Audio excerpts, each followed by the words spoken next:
deserto do Saara ficou alagado depois de tempestades raras. Lugar que a condição de saúde do Papa piorou. Nos últimos anos, o mundo tem testemunhado eventos que desafiam a nossa compreensão. Desertos inundados, rios importantes secando, geleiras derretendo e criaturas marinhas misteriosas surgindo em águas rasas. Para muitos, esses fenômenos são apenas curiosidades naturais. Para outros, são sinais claros de que algo maior está em curso, algo que envolve antigas profecias e textos bíblicos. Neste vídeo, vamos explorar alguns sinais que muitos associam ao fim dos tempos. Desde eventos naturais impressionantes até transformações espirituais e políticas, cada um desses sinais nos convida a refletir. Estamos diante de um alerta divino ou de mudanças climáticas e sociais sem precedentes? Prepare-se para uma jornada que vai além do aparente. A profecia do último Papa. Um dos temas mais intrigantes no estudo das profecias é a chamada profecia de São Malaquias. Dizem que esse religioso medieval teria previsto a existência de 112 papas e que o atual, Francisco, seria o último. Segundo a tradição popular, após seu pontificado viria um período de grande tribulação. Alguns estudiosos ainda conectam essa contagem à soberania do Vaticano, adquirida após o Tratado de Latrão em 1929. De acordo com essa linha de pensamento, teriam se sucedido determinados papas desde então, até se chegar ao último que encerraria a lista. E agora tem o Francisco, que é o oitavo. Que é o sétimo. É o sétimo? É, porque não contou o Pio XI. Tá, então... Né? Ele é o sétimo. Então tá pra vir o oitavo. Tá pra vir o oitavo. Quando ele morrer, vem o oitavo. Para eles, isso reforçaria a ideia de que, com o fim desse pontificado, um grande desfecho profético estaria por vir. A Igreja Católica não reconhece tal profecia como autêntica. E muitos historiadores acreditam que foi criada séculos depois para influenciar eleições papais.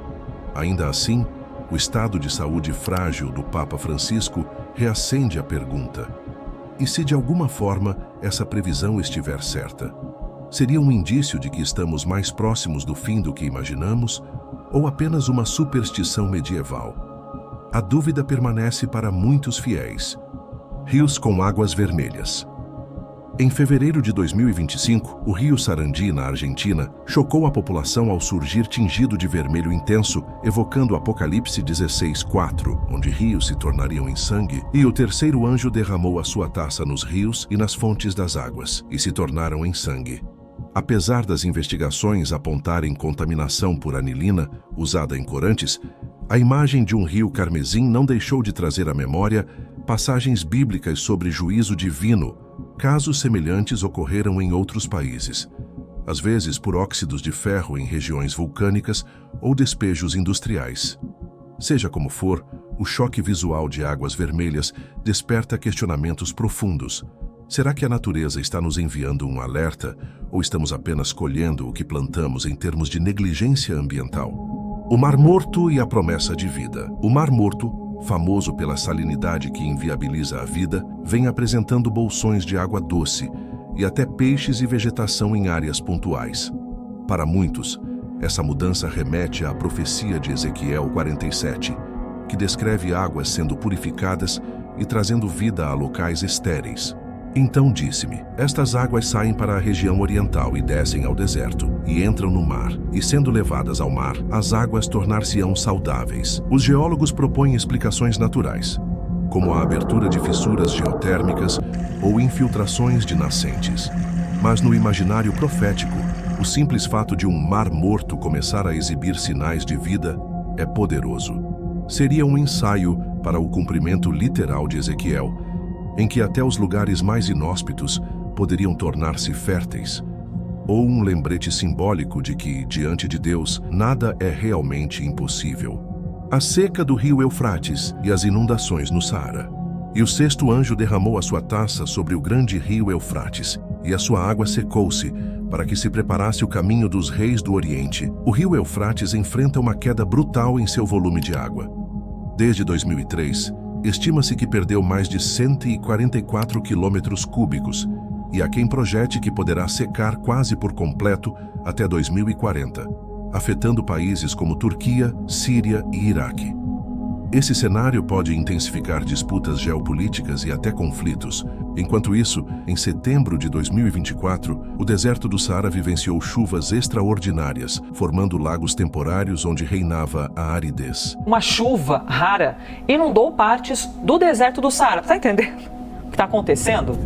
Inundou partes do deserto do Saara, do deserto. Tal inversão climática lembra passagens como Isaías 44, 3, 5, em que Deus promete derramar água sobre a terra seca. Seria o cumprimento de profecias bíblicas ou apenas o impacto das mudanças climáticas globais? Fato é que eventos extremos colocam em evidência a fragilidade humana e reforçam a sensação de que algo maior está acontecendo. O Monte Fuji sem neve e a Antártida verde. Pouco se imaginaria o Monte Fuji, ícone nevado do Japão, quase sem sua cobertura branca em certos períodos recentes. Isso não ocorria há mais de um século.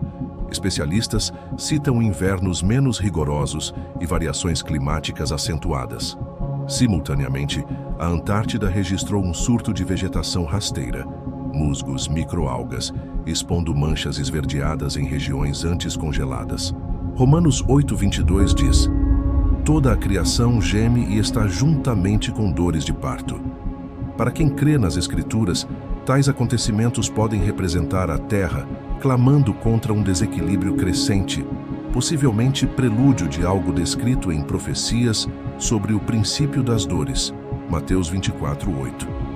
Outras pessoas veem apenas sinais urgentes de aquecimento global, sem qualquer conotação apocalíptica. Mas a perplexidade permanece. Criaturas abissais e o Leviatã.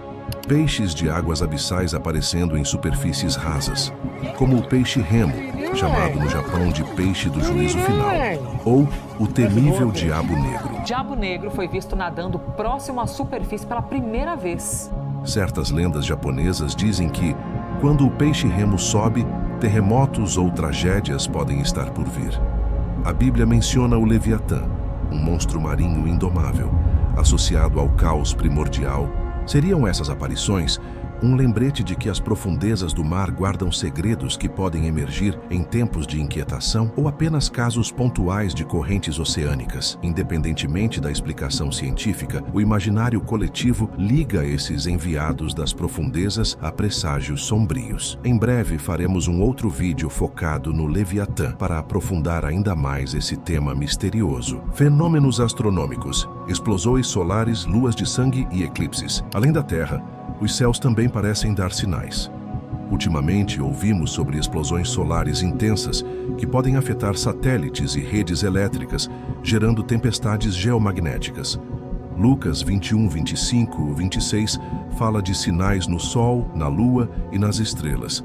E em Joel 2:31, há menção de o Sol se converterá em trevas e a Lua em sangue. As chamadas luas de sangue, eclipses lunares totais que pintam nosso satélite de vermelho, ganharam notoriedade em certos movimentos cristãos, que veem neles um presságio do fim. Eclipses solares raros também alimentam debates proféticos. Para a ciência, são ciclos naturais. Para muitos crentes, um recado de que os poderes celestes, Mateus 24:29, começam a se abalar. Entre o ceticismo e o fervor, esses espetáculos celestes continuam a fascinar. O contexto espiritual e moral. A Bíblia não se limita a fenômenos naturais. Fala de sinais espirituais e morais que antecederiam o fim. Em Mateus 24:12, Jesus alerta: por se multiplicar a iniquidade, o amor de muitos esfriará. Vemos hoje escândalos que afetam grandes denominações, líderes que se autodenominam messias virtuais, enganando multidões online e o aumento de pessoas que se dizem sem religião.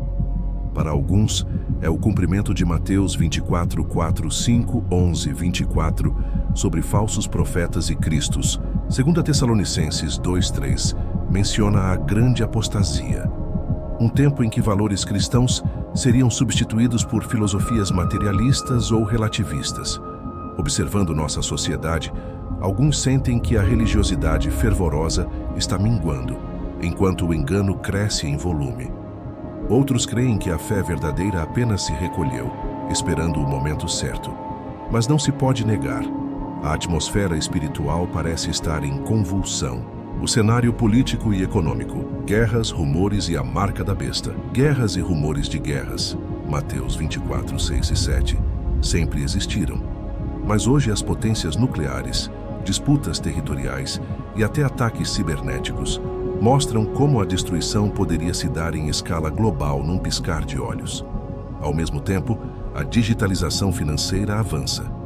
Com propostas de moedas digitais soberanas e identificação biométrica, Apocalipse 13, 16, 17 fala de uma marca sem a qual ninguém poderia comprar ou vender, levando muitos a associar isso ao surgimento de um sistema de controle econômico mundial. Sem querer cair em paranoia, a pergunta se impõe: e se, em um cenário de crise global, surgisse um poder exigindo total submissão em troca de acesso a recursos básicos? Poderia esse ser o cenário perfeito para o cumprimento literal da profecia? O terceiro templo em Jerusalém. Outra peça-chave no quebra-cabeça profético é a possível construção do terceiro templo em Jerusalém. Os dois primeiros foram destruídos e muitos judeus aguardam o templo final, ligado a passagens de Daniel 9:27 e 2 Tessalonicenses 2:4, onde o anticristo se manifestaria. Grupos como o Instituto do Templo já produzem réplicas de utensílios e treinam sacerdotes, esperando uma ocasião propícia para erguê-lo sobre o Monte Moriá, lugar atualmente ocupado pelo Domo da Rocha, sagrado para muçulmanos. Para alguns bastaria um acordo político e religioso para remover ou conviver com as atuais edificações islâmicas. Porém, esse passo é extremamente delicado, pois poderia inflamar conflitos na região. De todo modo, cada movimento em torno do terceiro templo gera especulações intensas, sobretudo quando se fala de rituais de purificação, novilhas vermelhas e utensílios prontos para uso. O que ainda falta para a vinda de Jesus? Diante de tantos sinais e especulações, muitos perguntam: se tudo está acontecendo, por que o fim não chegou?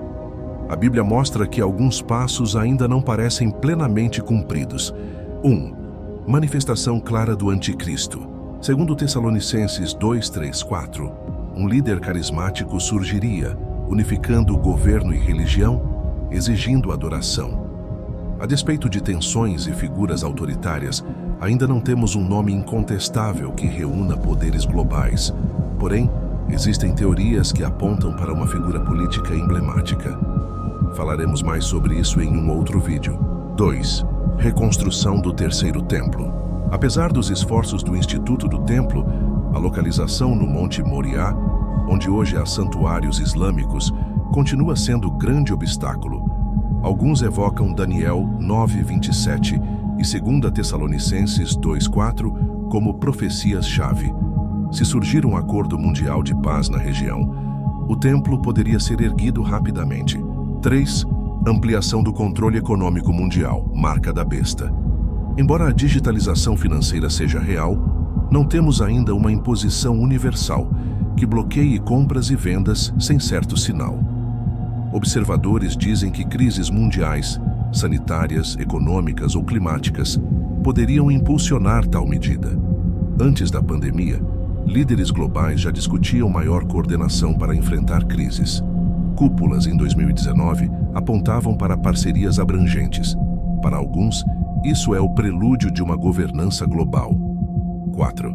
Pregação universal do Evangelho, Mateus 24:14. E este Evangelho do Reino será pregado em todo o mundo como testemunho a todas as nações. E então virá o fim. Falta abranger todas as etnias, línguas e nações. Embora a internet tenha levado a palavra a muitos lugares, ainda existem povos isolados ou pouco alcançados. Até que o último grupo humano receba a oportunidade de ouvir, segundo a interpretação literal dessa passagem, o fim não ocorreria. Assim, mesmo que muitos sinais apontem para o desfecho, há quem acredite que essa reta final pode acelerar caso surja uma figura que, em nome da paz mundial, promova acordos para construir o terceiro templo e implemente um sistema financeiro global mais rígido. Ou ainda pode levar mais tempo, se cada passo seguir as dinâmicas políticas e culturais com lentidão. Para alguns, tudo isso pode se desenrolar rapidamente. Para outros, pode levar décadas ou séculos.